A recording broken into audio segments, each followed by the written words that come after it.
Hello. I just read a short story by Edgar Allan Poe, The Black Cat. I almost immediately regretted reading it. I knew I shouldn't have read it, and yet I did.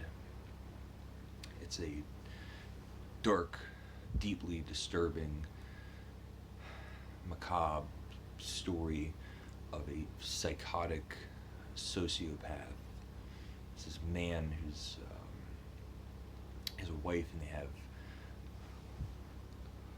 a whole assortment of pets. They have dogs and cats and bunnies. They mention that they have monkeys, and it's not only a first-person narrative, um, but you're really inside the mind of the narrator. So it's a psychological study of a terrible human being who makes absurd rationalities and justifications for the atrocities that he commits. So, of all the animals, he has a favorite. It's a black cat that he names Pluto. And he drinks a lot. He's an alcoholic. He goes out and has benders. And one night he comes home and he's stupefied on gin and rum. And he goes to pick up his cat, the little black cat. His wife had mentioned that black cats are secretly witches. But he goes to pick up the cat, and in its fright, the cat bites him, and he gets angry, and he cuts the cat's eye out. He cuts one eye out, and the cat goes off. And he's blind drunk, so he wakes up in the morning and he realizes what he had done, and he regrets it because he really loved this cat, and he felt bad. And all the times that he would see the cat through the house, the cat would run away, and the shame ate at him and made him angrier and angrier. And finally, he gets a hold of the cat, he puts a noose around its neck, and he hangs it and kills it. And then their house burns down mysteriously. All but one wall is left. And the neighborhood crowds around and they look at this wall, and there's an unholy image charred into it. And it's the image of the black cat. Well, later on they have to get a new residence. And through almost supernatural circumstances, or highly unusual circumstances, he befriends another black cat, but it's different. This black cat has a white spot, whereas his black cat had none. And it's a very friendly alley cat. It has no owner. It follows him home, and he's very friendly with this cat.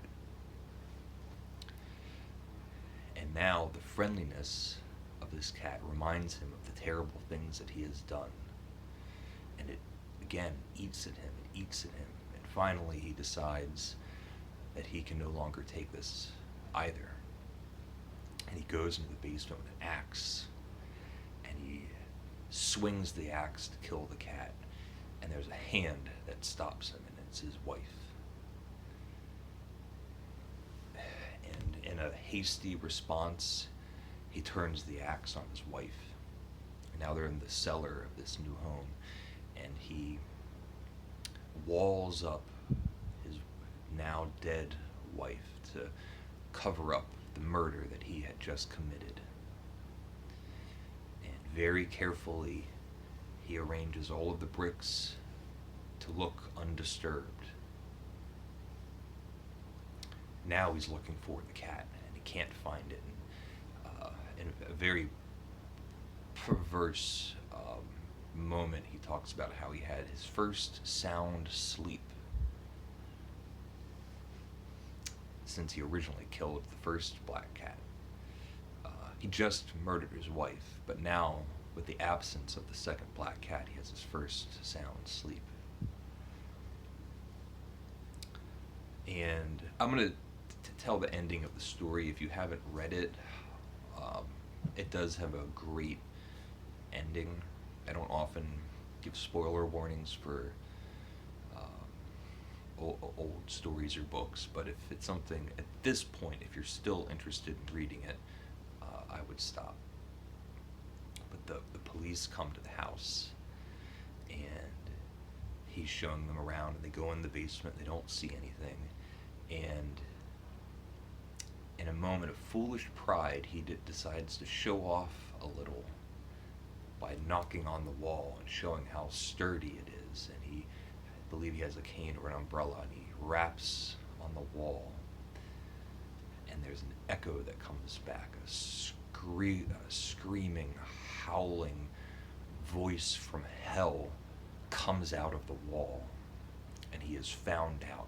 The police take the wall apart, and they find the corpse, and entombed with the corpse is that second black cat. It's a short story. It could not be any longer for the intensity to be sustained. It's a story that puts a pit in your stomach, and for about 5 minutes, it's just going to drill down inside of you and stay with you much longer than it takes to read the story. I'll tell you why I read the story. I did not want to read this. I've been trying to read Moby Dick, which I love. When I finish it, I will tell you about it. But I'm going to talk about this rooster again. I promise that I'm not going to be bringing this up in every video, but I've recently acquired a rooster, and I built him a little home, and he lives outside, and I can see his coop from out my front door, and I've been distracted all day, and I've been getting up and down. It feels like every 5 minutes I'll have to put my book down, and I go out and I look out the window, and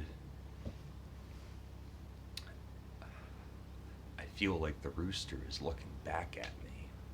He's always standing there, very still, like a living statue, and I always have this feeling that he's staring right at me. And roosters have eyes on the sides of their heads. So he has one eye, I feel like, is focused right on me, and then his other eye is looking in the exact opposite direction. And the house that he lives in, it's a rooster coop that's made to look like a quaint little home. It has a pitched roof, and has moldings and little windows, and it has the same proportions and house design as my own house. So it's long and narrow. It has a loft.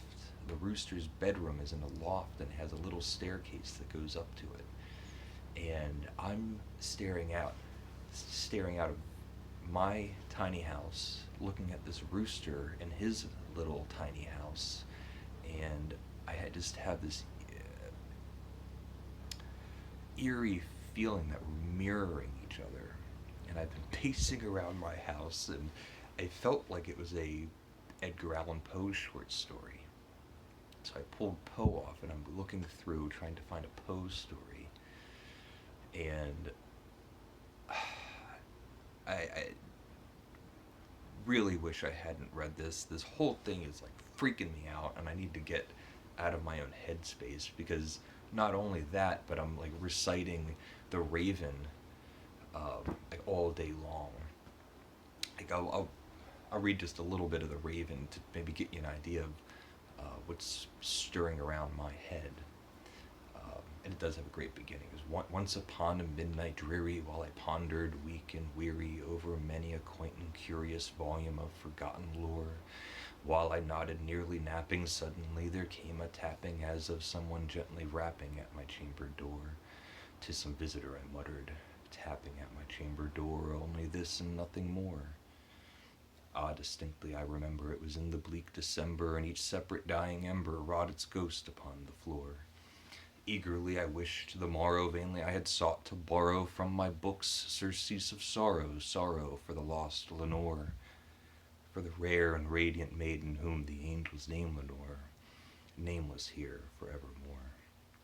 And the silken, sad, uncertain rustling of each purple curtain thrilled me, filled me with fantastic terrors never felt before. And to still the beating of my heart I stood repeating, "'Tis some visitor entreating entrance at my chamber door, 'tis some late visitor entreating entrance at my chamber door, only this and nothing more." And you can imagine how that's like freaking me out, reading that over and over in my head, and reading Edgar Allan Poe's stories, and it's a bright sunny Sunday, which somehow makes it even more perverse. So that's it. The Black Cat by Edgar Allan Poe. Leave a comment if you would like, and thank you for watching.